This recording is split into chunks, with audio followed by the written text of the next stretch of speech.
Un grupo de 8 micro, pequeñas y medianas empresas yucatecas fueron aceptadas en la convocatoria Fit for Partnerships with Germany 2021 para que se vinculen y reciban capacitación con estándares internacionales para incursionar en mercados de Alemania y otros países.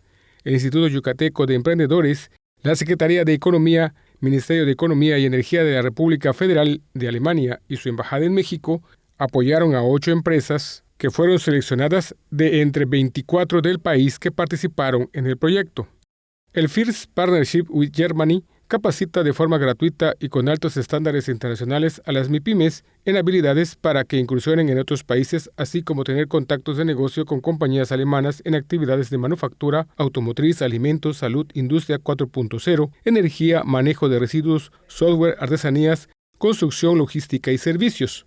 El titular del IGEM, Antonio González Blanco, indicó que participar en el esquema representa para las micro, pequeñas y medianas empresas yucatecas la posibilidad de desarrollar habilidades de gestión útiles para conocer, contactar y negociar de forma virtual con compañías alemanas interesadas en obtener sus productos y servicios.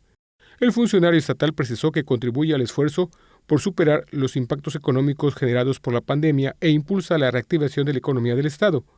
Se conservan los empleos y se abre la posibilidad de que se creen nuevas fuentes de trabajo. Por su parte, Ana Bárbara Mungaray, titular de la Unidad de Desarrollo Productivo de la Secretaría de Economía, manifestó que la alianza con el gobierno de Alemania es una excelente oportunidad, no solo para desarrollar sus capacidades de internacionalización, para que se vinculen y hagan negocios en este país. Teleyucatán te informa. Teleyucatán te informa. Lunes a viernes, 3 de la tarde. Síguenos.